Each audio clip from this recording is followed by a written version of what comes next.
오늘 우리 함께 나눌 말씀 사무엘상 20장 12절에서 16절까지입니다.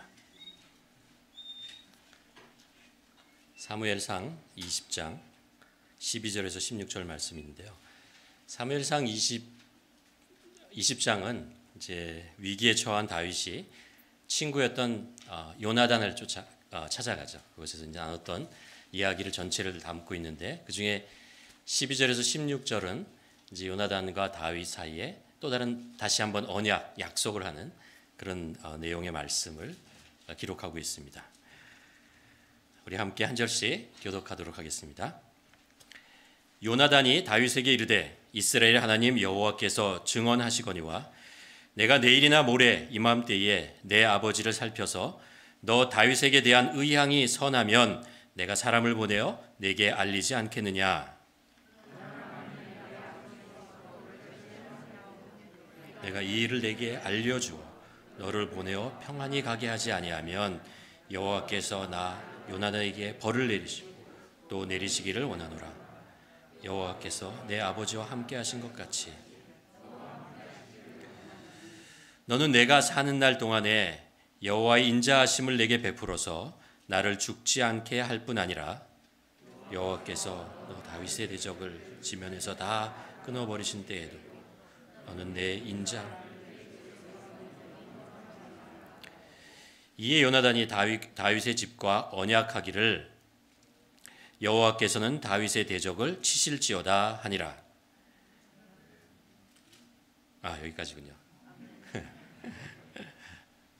17절이 이게 있어가지고 17절을 바라보는데 17절이 이렇습니다.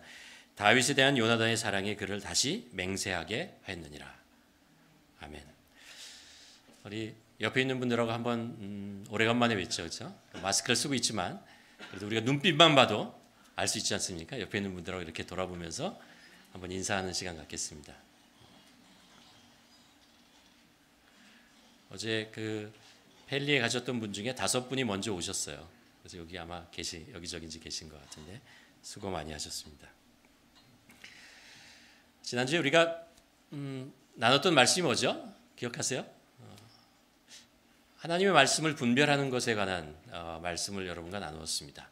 어떻게 우리가 하나님의 뜻을 분별할 것인가라는 것 주제를 가지고 말씀을 나누었는데, 하나님의 뜻이 무엇이냐라는 것을 우리가 분별하기 전에 우리가 먼저 우리 마음 속에 우리의 그 심령의 어떤 준비, 마음밭을 만드는 그런 시간, 그런 것이 필요하다라는, 그렇게 하면서 얘기를 시작했습니다.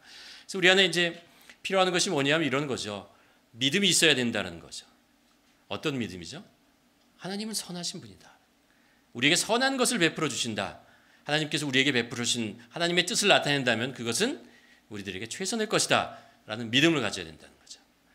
두 번째는 하나님과의 관계입니다. 친밀한 관계입니다. 하나님께서는 그 하나님의 자녀들에게 말씀을 나타내죠. 이렇게 하나님과 친밀한 관계에 있는 사람들에게 하나님의 뜻을 더 분명하게 나타내 주신다라는 것입니다. 하나님의 관계를 우리가 평소에 잘 맺고 있는 것, 꾸준하게 맺는 것, 그것이 하나님의 뜻을 발견하는 데 아주 중요한 포인트가 된다는 것입니다.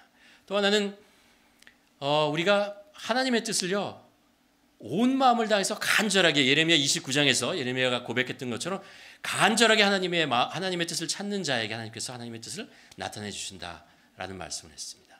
또 하나 준비할 것은 순종입니다. 우리 안에 하나님의 뜻이 우리에게 나타나기 이전에 이미 하나님을 믿고 하나님과 관계 있고 간절한 마음이 있기 때문에 하나님께서 나에게 주시는 말씀이라면 내가 그것을 순종하고 따르겠다. 이거죠. 이 네 가지 마음밭을, 여러분 여름에 우리가 짧은 기간이지만 그 텃밭을 만들잖아요. 그래서 거기 야채를 가꾸고 그러는데, 모종을 심거나 아니면 씨를 뿌리기 전에 텃밭을 좀 기경해야 되잖아요. 그래야 거기에 씨가 뿌려졌을 때, 모종을 심었을 때 제대로 자라는 거죠. 이렇게 네 가지가 준비되어 있어야 한다는 말씀을 드렸고, 그럼 이제 구체적으로 어떻게 하나님의 말씀을 우리가 분별하느냐라는 것을 조지 뮬러 목사님의 하셨던 것들을 우리가 따라서 6가지 단계에 대해서 말씀을 나누었습니다. 그 내용이 이거죠. 기도하라는 것입니다. 기도해야 된다는 것입니다. 우리가 계속해서 기도해서 하나님의 뜻을 구해야 되는데 기도하면서 첫 번째 우리 안에 나의 욕심이나 나의 그 어떤 뜻이 하나님의 뜻보다 앞서간 것이 있는가라는 것을 한번 체크해 보는 거죠. 그런 것이 있으면 포기하라는 거죠. 두 번째는 우리가 기도하며 우리 안에 나의 감정이나 나의 생각이 이렇다면 그것이 과연 하나님의 뜻인지 분별할 수 있는, 점검할 수 있어야 된다라는 그런 말씀을 하셨습니다. 또 우리가 기도를 하는데 기도를 하면서 성경 말씀을 통해서 하나님께서 우리에게 가르쳐 주는 게 있거든요. 그 기도를 하면서 하나님의 말씀, 이 성경 말씀을 통해서 하나님께서 어떤 것을 우리에게 말씀하시는지를 귀 기울이는 것이죠. 그리고 또 하나는 기도하는 것입니다. 또 기도하는 것입니다.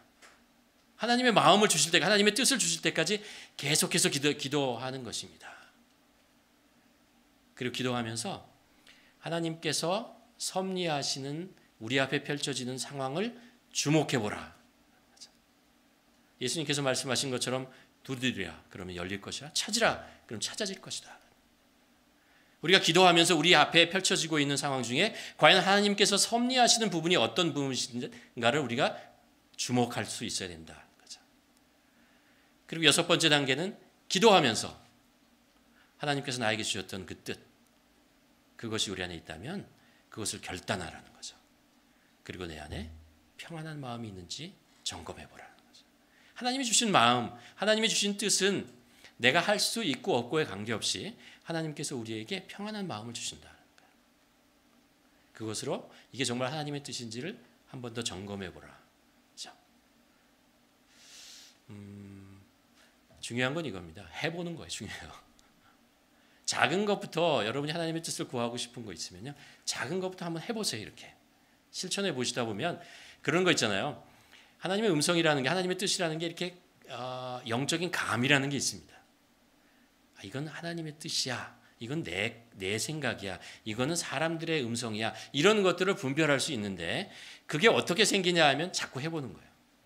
작은 것부터 잠깐 하다 보면은 감이 생기는 거죠. 그래서 이거 하나님의 뜻이다 라는 것을 마음속으로 확신할 수 있는 것입니다. 지난주에 했던 말씀이고요. 오늘 우리가 본문을 좀 옮겨서 사무엘상 20장으로 가도록 하겠습니다. 사무엘상 20장 아까 제가 이제 전체적인 내용이 뭐라고 말씀드렸잖아요. 사무엘상 20장의 내용은 이제 다윗이 이제 본격적으로 사울 왕에게 이제 사냥 몰이를 당하죠. 그리고 이제 죽음의 위기에 모이게 됩니다. 그 이야기들을 그 전체에 얘기하고 있는데 그 중에 이제 요나단을 찾아가서 하는 이야기들을 나오고 있습니다. 이 말씀을 쭉 읽으면 제가 이제 읽고 묵상하면서 한 가지 이제 마음속에 떠오르는 단어가 있었습니다. 그게 뭐냐 하면 이제 약속이라는 거예요. 약속. 약속은 신뢰를 바탕으로 하지 않습니까? 그리고 신뢰라고 하는 것은 우리가 faithful하다라고 하잖아요. 신실하다라는 이 말씀 전체의 20장에서 우리가 꿰뚫는 우리가 놓치지 말아야 하는 단어가 바로 이 약속이고 신실함이라는 것. 그것을 우리가 이 말씀을 통해서 한번 좀 더 깊이 한번 여러분과 함께 나눠보려고 합니다. 다윗의 얘기는 이렇게 됩니다. 집에 갔는데 사울 왕이 그를 죽이려고 군사를 보내요. 그래가지고 도망을 가는데 미갈이 아내가 창문으로 도망가게 만들어요. 그래서 창문으로 해서 도망을 가죠. 다윗이 갈 수 있는 곳이 어디가 있겠어요? 이제 이 상황 속에서 이제 죽음의 문턱에서 이제 막 쫓기고 있을 때 그가 갈 수 있는 곳이, 찾아갈 수 있는 곳이 딱 두 군데밖에 없었어요. 인간적으로 어디였을까요? 제가 자꾸 질문을 하는데 여러분과 이렇게 뭐랄까 팬데믹을 지나면서 저의 마음속에 그런 생각을 했습니다. 우리가 좀 작은 예배를 드리자.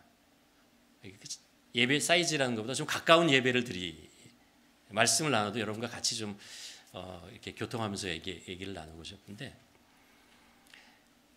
우리가 다윗이 알잖아요. 다윗이 이 위기 상황에서 갈 수 있는 곳이 딱 두 군데밖에 없었어요. 어딜까요? 하나는 사무엘이죠. 사무엘입니다.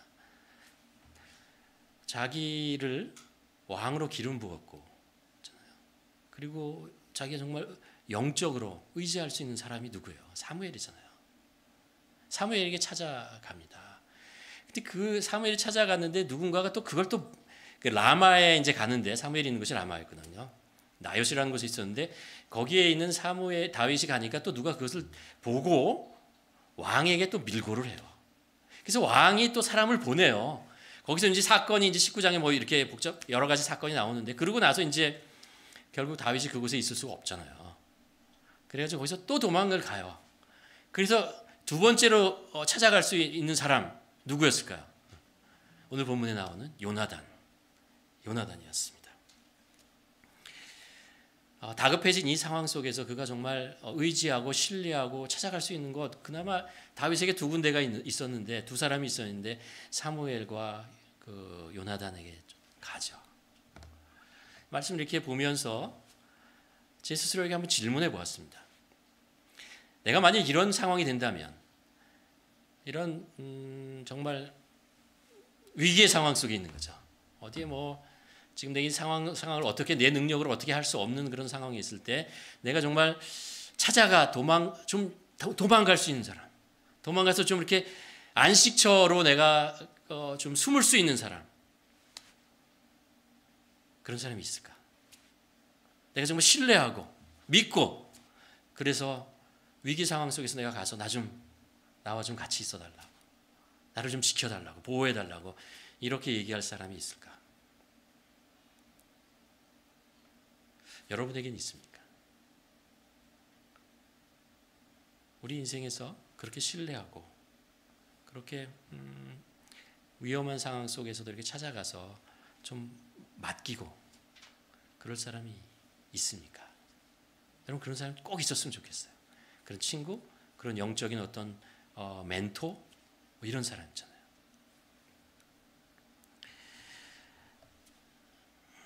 사울 왕은요, 신뢰할 수 없는 사람이었어요. 우리가 계속 사울 왕에 대한 이야기를 보지만 그가 왕이 되기 전에 참 겸손한 사람이었다고 성경에서 기록하고 있잖아요. 근데 왕이 되고 나서 전쟁에서 승리하니까 돌아오면서 자기를 향한 자기의 승리를 기념하는 기념비를 이렇게 딱 세워놓고 오는 교만해. 그러니까 신뢰할 수 없는 사람, 교만한 사람은 신뢰할 수 없다는 거죠. 또 아말렉과의 전쟁에서 이제 승리를 하고 그리고 나서 이제 전리품을 가져오지 말아야 되는데 하나님께서 진멸하라고 분명히 말씀하셨는데 거기서 뭐 귀중한 거, 소중한 거 뭐 이렇게 다 가지고 양도 뭐 가지고 옵니다. 그러니까 사무엘이 보고 있다가 아니 하나님의 말씀을 그렇게 진멸하라고 했는데 왜 이것을 가져오십니까? 그랬더니 사울 왕이 그러잖아요.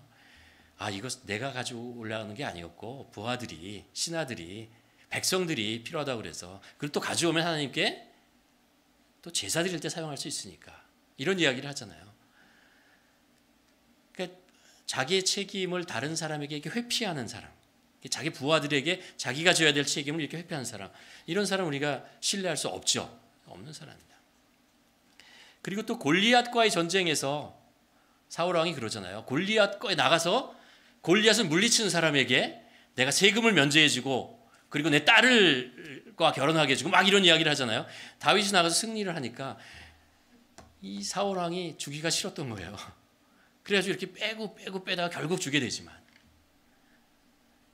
우리가 신뢰할 수 없는 사람이란 뭐예요? 상황에 따라서 말을 바꾸는 사람, 신뢰할 수 없는 사람인 거죠. 우린 절대 이런 사람이 되지 말아야 되겠다. 이런 사람 가까이 가지 말아야겠다. 뭐 이런 생각을 하게 됩니다. 사울은 사람들 앞에서 했던 약속, 그 약속을 지키지 않음으로 해서 사람들로부터 신뢰를 잊어버리는 잊게 되는 왕이 되고 맙니다. 이게요, 자기 딸들에게도 동일하게 돼요.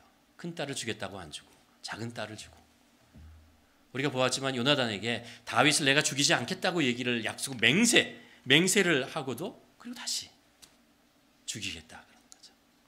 아버지로서 자식에게 신뢰를 잃어버리는 그런 왕이 아버지가 되어버리는 것을 우리가 볼 수 있습니다. 마태복음 7장에 보면 예수님께서 이런 말씀을 하십니다.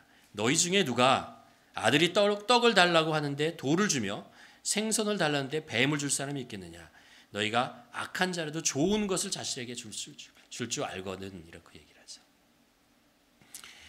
부모로서 자식들에게 좋은 것을 주기를 원합니다. 그렇죠? 여러 가지 그 사랑하는 방법이 있는데 이런 거죠. 뭐 아이들에게 필요한 것들을 공급해 주는 거죠. 주는 것입니다. 또 하나는 아이들과 시간을 같이 보내주는 것입니다. 또 하나는 아이들에게 사랑을 표현해 주는 거죠. 말로든 뭐 어떻게든 하는 것입니다. 근데 그 중에서 중요한 것이 하나가 있는데 또 하나는 뭐냐면 약속을 지켜주는 거예요. 자녀들과 했던 사소한 약속, 그것을 지켜주는 것. 그것이 아이들을 사랑하는, 자녀들을 사랑하는 방법이죠. 사울 왕은 요나단과의 약속을 지키지 않았어요. 근데 아까 얘기한 것처럼 다윗을 이제 안 죽이겠다고 얘기를 하죠. 안 죽이겠다고 얘기할 때 왜 이런 말을 하는지 모르겠어요. 뭐라고 얘기하냐면 여호와께서 살아계심을 두고 맹세하거늘 이러면서 얘기해요. 내가 다윗을 죽이지 않겠다. 그러고 나서 상황이 바뀌니까 또 죽이죠. 사람들과의 관계도 그렇고 자녀들과 부모의 사이에 문제가 생기는 것 중에 하나가 바로 이 신뢰의 문제입니다. 신뢰할 수 있는가? 부모가 했던 사소한 약속이 자녀들에게 지켜지지 않고 자녀들에 대한 어떤 일관성 없는 그런 가르침, 훈육 이런 것들이 일어나면요 자녀들이 부모에 대한 신뢰를 잊어버려요. 나 부모님을 믿지 못하겠다. 이런 식이 되죠. 이게 뭐가 문제가 되냐면은 우리도 마찬가지지만 자녀들은요, 이 신뢰감이라는 게 안정감을 주는 거예요. 부모와의 신뢰가 생겼을 때 이게 마음이 안정이 돼요. 안정이 돼요. 마음이 이렇게 안정이 되었을 때, 신뢰가 생겼을 때, 그럴 때 자녀들은 자기의 삶에 대한 계획을 세울 수 있습니다. 이게 내가 지금 밟고 있는 땅이 지금 안정되지 않다. 이게 지금 흔들리고 불안정하다고 생각하면요, 미래에 대한 계획을 잘 세우려고 하지 않아요. 지금 당장 흔들리고 있으니까. 그리고 즉흥적으로 일을 하려고 합니다. 계획을 세우지 않고 즉흥적으로 자꾸 일을 하게 되려고 하는 거죠. 그리고 이것이 결국 이제 집 밖으로 나가서 사람들과의 신뢰의 관계를 맺는 것도 어려워지죠. 사람들과 깊은 관계를 맺는 것 자체도 안 되는 거예요. 또 스스로에 대해서, 자기 자신에 대해서 자신감을 잃게 됩니다. 자녀가 정말 약속을 잘 지키고 사회 속에서, 세상 속에 나가서 신뢰받는, 인정받는 사람이 되게 하려면 우리 자녀들에게 사소한 약속, 작은 약속들을 자꾸 지켜주는 것입니다. 그러면서 그 아이들에게 신뢰감이 생기고 그리고 안정감을. 그래서 그것이 바로 사회에 나갈 때 자신감이 있는 거죠. 담대함을 가지고 사회에 나갈 수 있는 것입니다. 그런데요, 여기 사실 더 중요한 게 하나 있어요. 더 중요한 게 있는데 그게 뭐냐면요, 다윗을 가만 보면 성경을 한번 읽어보세요. 다윗이 그 가정에서 느꼈던 것이 부모로 이세, 그 형제 간의 그 문제들을 가만 보면요, 다윗이 정말 집안에서 이런 안정감, 이런 신뢰감을 가지고 있는 상황 속에서 자랐는가? 우리가 알잖아요. 사무엘이 그 다윗을 하나님이 선택하신 사람에게 기름을 부으려고 갔을 때 다윗은 그 아들들 7 중에서 제외돼서 8번째 저기 광야는 아니죠. 그 초장에 나가서 목동 일을 하고 있었어요. 이게 뭐야? 소외된 아들, 중요한 잔치에 초대받지 못한 아들이었습니다. 그리고 나중에 블레셋과의 전쟁에서 나갔을 때 아버지의 심부름을 가지고 형을 만나러 갔을 때 형들이 얘기하잖아요. 형들이 이 다윗을 거기서 왜 왔냐, 이러면서 다윗을 무시하는 이야기를 하는 것을 들 수 있습니다. 그리고 사울 왕으로부터 배신을 당하는 거잖아요. 그런데 다윗은 이런 상황 속에서도 사람들과의 관계를 잘 맺어요. 신뢰라는 것이 생겨요. 다윗을 사랑하고 사람들이 보고 다윗이 사람들을 모으는 것 보면 어떻게 신뢰감이 생기는 거예요. 요나단도 그래요. 오늘 본문에 나오는 요나단도 그렇고, 요나단의 아버지가 누군지 알잖아요. 사울 왕이잖아요. 사울 왕이 어떻게 행동하는 사람인지 보았잖아요. 그런 상처와 아픔이 있으면 요나단도 누구를 믿고 의지하는 것이 참 쉽지 않을 텐데 다윗을 보는 순간 그를 믿어요. 의지하는 거. 이건 왜 이럴 수 있는 걸까? 라는 생각을 하게 됩니다. 우리가 여러 상황 속에서 볼 수 있는 오늘 본문을 통해서 하나 알 수 있는 게 하나 있어요. 그게 뭐냐 하면요, 요나단과 다윗은 신실하신 하나님을 경험했기 때문에 그래요. 그의 삶의 터전이 하나님의 신실하심에 있었기 때문에 그렇습니다. 우리가 사실 세상에 살아보면요, 완전한 인간 없습니다. 완전한 사랑도 없고 완전히 믿을 수 있는 사람도 없습니다.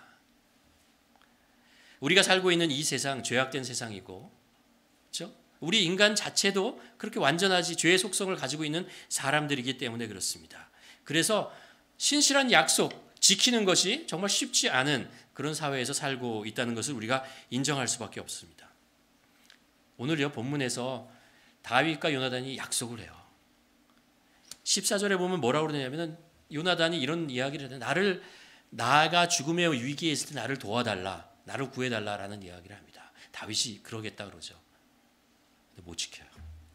알잖아요. 요나단이 죽을 때 다윗은 그곳에 있을 수가 없었어요. 자기가 정말 그렇게 사랑하는 그런 정말 신실한 친구였지만요, 그의 죽음을 지켜주지 못해요. 그게 인간이죠. 세상 속에 혹은 인간에 있어서 신뢰와 믿음의 모든 근거를 인간에게 둔다. 이거는 불안한 것입니다. 위험한 것입니다. 우리가 요즘 그 아프간 사태를 보지만 20년 전에 미국이 아프간의 그 악의 축을 몰아내겠다라고 하면서 들어가잖아요. 그리고 거기서 좋은 나라 세우고 민주적인 국가를 세우겠다, 뭐 도와주겠다 그러고 간 후에 20년이 지나면서 이게 안 된다는 것을 알게 됩니다. 희생자가 미군의 군인들에게 몇천 명씩 생겨나고 희생자가 생기고, 그리고 이 정부가 도와줘도 계속해서 부패해야 되는 것을 막을 수 없는 상황이 되고, 그리고 퍼붓는 돈은 밑빠진 독입니다. 계속해서 돈을 퍼부어야 하는데 이것을 미국이요, 국채를 발행해서 했잖아요. 빚을, 자기 신용카드를 끊어서 사람들을 계속해서 도와주고 있었다는 거예요. 이게 2조 6천억 달러를 넘어가는 이런 상황이 되면서 미국도 어쩔 수 없다. 나도 더 이상 못하겠다. 그리고 나서 탈레반과 협정을 해서 물러나요. 어처구니없는 상황을. 이게 인간. 우리가 사는 사회를 신앙사회라고 하지만 우리는 사람들을 100% 믿을 수가 없어요. 남을 믿는다가는 오히려 손해를 볼 수 있는 그런 상황에 사는 거죠. 남의 말을 믿는 사람들을 우리는 그래서 순진한 사람이라고 얘기를 합니다. 다시 말하면 다른 사람에 대해서 적당하게 의심하고 살아야 된다는 거죠. 그래서 이렇게 대화를 하고 그러면 저 속뜻이 뭐야, 본심이 뭐야, 뭐 이런 것들을 자꾸 추측하고 그리고 예상하고 뭐 이래야 되는 그런 골치 아픈 그런 사회에서 우리가 살 수밖에 없습니다. 그래서 오늘 우리가 보고 있는 이 본문의 내용은 참 이상한 이야기입니다. 사울 왕이 이제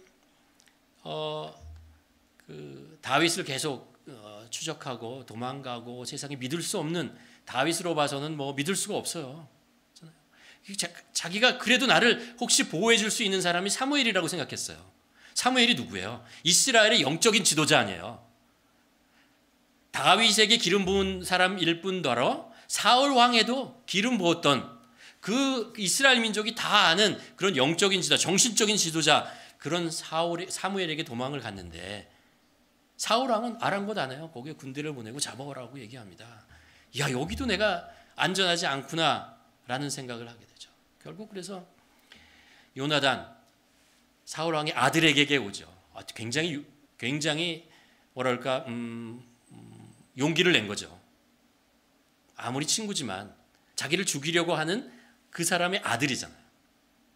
세상에 믿을 거 없고 의지할 거 없고 신뢰할 수 없는 그런 상황 속에 놓여 있는 다윗. 요나단에게 갔는데 요나단이 다윗을 지켜주겠다는 거예요. 지켜주겠다고 하는 것입니다. 오늘 오늘 나눴던 이야기들을 쭉 언약하는 게 서로 약속하는 것이 있는데 그 약속의 말씀을 한마디로 딱 한 줄로 적응하면 요약하면 이런 내용입니다. 내가 생명을 걸고 너를 지켜주겠다는 거야. 그러니 너도 생명을 걸고 나를 지켜주라. 지켜주라는 거야. 이 모든 상황, 어렵고 힘들고 사울 왕이 너를 죽이려고 하고 네가 나중에 정말 너의 원수들을 다 대적들을 이기고 그런 상황이 되었을 때 그럼 너는 나를 지켜달라. 그런 약속을 합니다. 서로를 믿고 의지하고 목숨을 걸고 생명을 걸고 서로 약속을 하는 것입니다. 약속을 해요.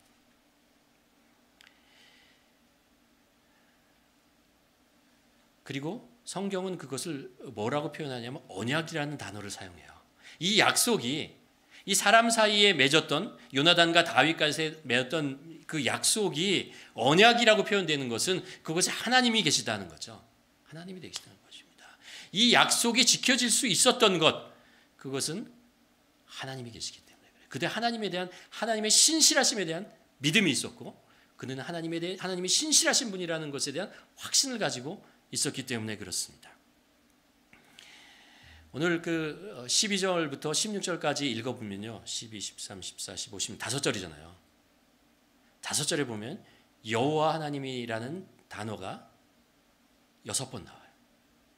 12절에 보면 이스라엘 하나님 여호와께서 증언하시거니와 13절에 보면 여호와께서 나 요나단에게 벌을 내리시고 14절에 보면 여호와의 인자하심을 내게 베풀어서 15절에 보면 여호와께서 나 다윗의 대적을 지면에서 다 끊어버리실 때 16절에 보면 여호와께서는 다윗의 대적을 치실 것이다. 매절마다 여호와에 대한 이야기를 여호와 하나님의 이름을 언급하고 있는 것을 알 수 있습니다. 그러니까 요나단이나 다윗이 지금 약속을 친구 사이에 우정의 약속을 하지만 사실 이 약속 속에 하나님의 보호하심, 하나님의 신실하심 그것을 의지하고 그것을 믿기 때문에 지금 이 약속을 하고 있는 것입니다. 사실 요나단 이 약속하면 안 돼요. 자기 목숨이 걸려 있어요. 자기 왕권이 걸려 있는 문제입니다. 그런데 그것을 해요. 하는 거죠. 하나님 때문에 이것이 단순한 사람들 사이의 약속이 아니고 언약이라는 것으로 단어를 표현하고 있는 것입니다. 사실 요나단도 다윗을 끝까지 지켜주지 못해요. 이 사건 이후에 결국 다윗은 도망갈 수밖에 없는 상황이 되고 이제 요나단은 다윗을 지켜줄 수 있는 능력이 없었어요. 그 자기의 범위를 넘어갔어요. 아까 얘기한 것처럼 다윗도 요나단을 지켜주지 못해요. 전쟁에서 죽는 거를 지켜주지 못해요. 나중에 그것 때문에 울잖아요. 통곡하잖아요. 이 약속을 했는데 지켜주지 못한다는 거예요. 근데 하나님께서 다윗을 지켜주세요. 하나님께서 요나단도 지켜주지 못하는 사무엘도 지켜주지 못해줬는데 하나님께서 끝까지 다윗을 끝까지 지켜주시는 거죠. 하나님의 신실하심이 다윗을 지켜주죠. 오늘 이 말씀을 쭉 보는 중에 12절에 나오는 그 표현 하나가 저의 마음에 깊이 와 닿습니다. 12절에 보면 이런 이야기를 합니다. 요나단이 얘기하죠. 이스라엘의 하나님 여호와께서 증언하시거니 지금 얘기하는 이 모든 것들을 여호와 하나님께서 증거하신다라는 거예요. 증인이시다라는 거예요. 여호와 하나님께서 증인으로 서서 우리가 지금 맺고 있는 이 언약, 이 약속을 듣고 계시다라는 이야기를 하고 있는 것입니다. 가만 저희 살아왔던 생각들을 하게 되는 거죠. 내가 사람들과 했던 약속들, 자녀들과 혹은 동료들과 교회에서, 일터에서 모든 약속 속에 하나님께서 지켜보고 계셨다. 하나님께서 증인이시라는 거예요. 내가 했던 말, 내가 했던 행동, 이 모든 것을 하나님께서 증인으로서 보고 계시고 듣고 계셨다라는 것을 다시 한번 깨닫게 되는 거죠. 캐나다에서 이렇게 결혼식을 할 때 증인이라는 것을 쓰잖아요. 법정에 나가서 법이 진실이라는 것을 나타내기 위해서는 증거와 증인이라는 것이 필요하다 하잖아요. 하나님께서 우리의 증인 되십니다.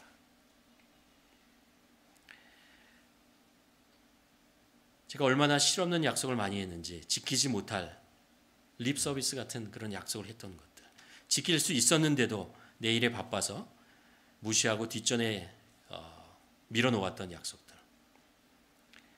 마치 나와 상대방만 있었다고 생각하여 가볍게 여기면서 했던 약속의 그 현장에 하나님께서 계시다. 하나님께서 그것을 증인으로 쓰기 위해서 보고 계시다라는 거예요.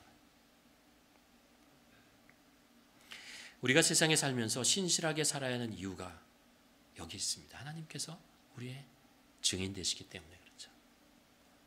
때때로 우리가 세상에 살면서 억울한 일 당할 수 있어요. 불리한 일 당할 수 있어요. 그때도 하나님께서 보고 계시고 우리들의 결백함 그것을 하나님께서 아시고 증인으로 서주시겠다라는 거죠. 그것이 우리에게 위로가 되고 힘이 됩니다. 또 반대로 우리가 세상 속에서 신실하지 못하게 했던 약속들, 지키지 못했던 약속들, 그 약속에도 하나님께서 증인 되시고 그것을 지켜내지 못하는 나의 모습, 우리들의 모습을 보고 하나님께서 가슴 아파하는 것이죠. 왜 하나님께서는 우리를 자녀 삼으셨으니까. 당신의 자녀가 세상 속에서 살면서 약속을 하는 것을 지키지 못하는 모습을 보면서 하나님께서 얼마나 마음이 아프시겠어요. 안타까우시겠어요.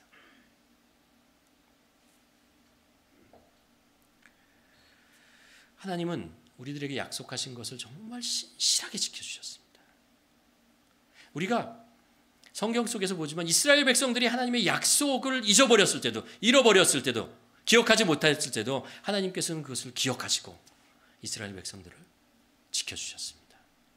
신실하게 약속을 이루셨습니다. 그리고 하나님은 우리도 하나님의 자녀답게 신실하게 살기를 원하십니다.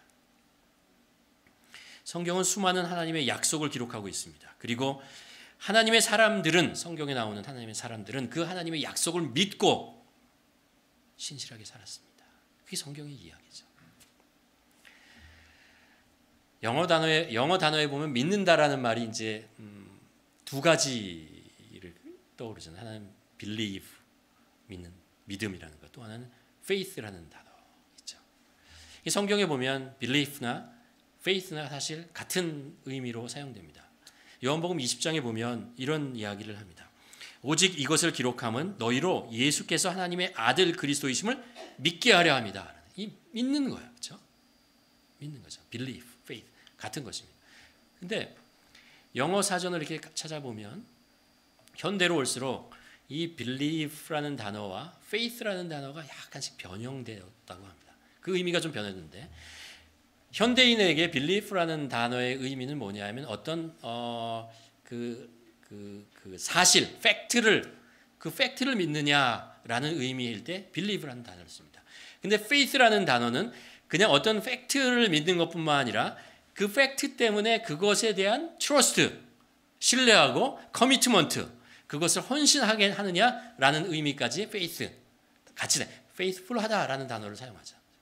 예를 들면 이런 현대인들에게 밖에 나가서 당신은 알렉산더를 믿으십니까? 라고 하면서 believe라는 단어를 써요. Do you believe Alexander the Great? 그러면은 대부분의 사람들이 뭐라고 대답하냐면 yes라고 대답한다. 왜냐하면 그 의미가 뭐냐면 알렉산더 대왕이 실존 인물이라는 것을 믿으십니까? 라는 의미로 받아들이기 때문에 그렇다고 합니다. 그렇죠. 알렉산더 그레이트 대왕은 실존 인물이죠. 그러니까 믿는다라고 대답한다고 합니다. 그런데 거기다 faith라는 말을 집어넣으면 너는 알렉산더 대왕을 faith 믿느냐라고 이러면 대부분의 사람들이 현대인은 no라고 대답할 거예요. 왜냐하면 그것은 알렉산더 대왕이 실제로 그리스의 대왕으로 존재했던 것뿐만 아니라 그가 우리의 왕으로서 우리를 인도하고 이끄시고 지켜주실 분이냐, 그 사람이라는 걸 믿느냐, 그래서 그를 왕으로 섬기겠느냐라는 의미까지 포함하게 된다. 그럴 때 faith라는 단어를 사용한다고 합니다. 물론 성경에 나오는 본질, 성경에서 나오는 단어는 이거에 구별이 없지만 그렇게 되는 거죠. 이 단어를 가만히 생각하면서 어쩌면 우리의 신앙이 이렇게 belief와 faith라는 단어처럼 이렇게 분리되는 것은 아닌가. 우리가 하나님이 존재하시고 하나님이 나를 사랑하시고 예수 그리스도께서 십자가에 못 박혀 죽으시고 구원하시고 믿는 자에게 성령님께서 오셨다. 그 성령님을 믿느냐? 그러면 believe, I believe it.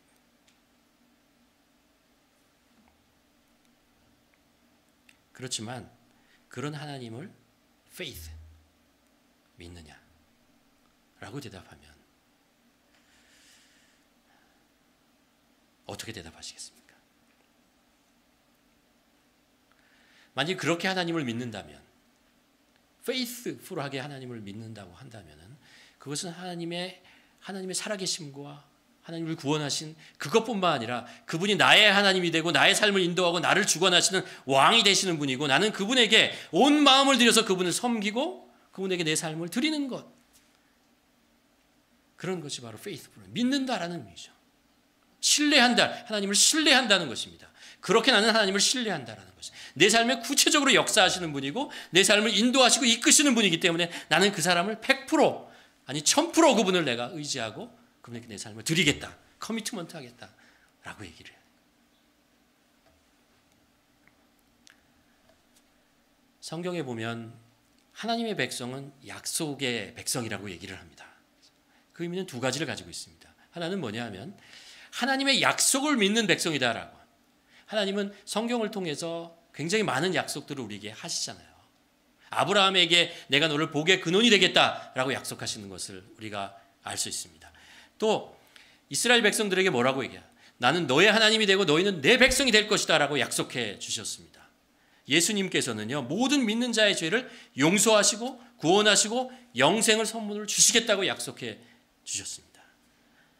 주님께서 세상 끝까지 너희와 함께 하시겠다고 약속해 주셨습니다.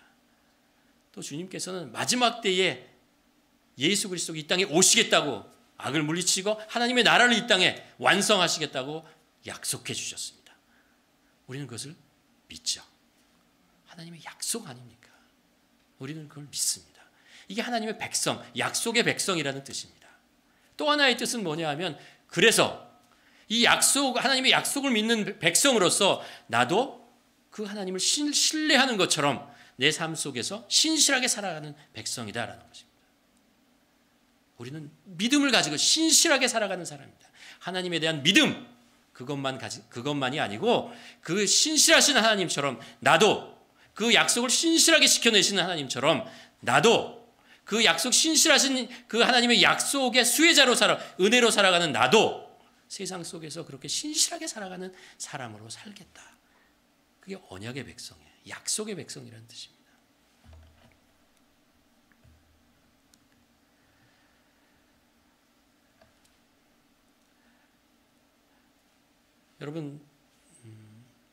여러분이 보시기에 오늘 본문에 나온 다윗은 정말 그런 믿음의 사람이라고 생각하십니까? 그렇죠. 페이스풀하게 살잖아요. 물론 중간에 쓰러진 경우도 있지만 결국 일어나고 회개하고 그렇잖아요. 페이스풀한 사람이 완벽한 사람이라는 얘기는 아닙니다. 하나님은 완벽한 인간을 요구하지 않아요. 인간은 완벽하지 않다는 것을 알기 때문에 하나님이 요구하시는 것은 신실한, 하나님 끝까지 어떤 경우에도 하나님을 놓지 않고 하나님을 따라가고 하나님께 커미트먼트하는 사람을 원하시는 것입니다. 그래야 쓰러져도 이기는 거고, 그래야 유혹이 와도 유혹을 이겨내고 가는 것이죠. 그래야 우리에게 성공이 오고 좋은 것이 있을 때 교만하지 않고 겸손할 수 있는 것입니다. 하나님은 그런 사람을 원하는 거죠. 성경 말씀이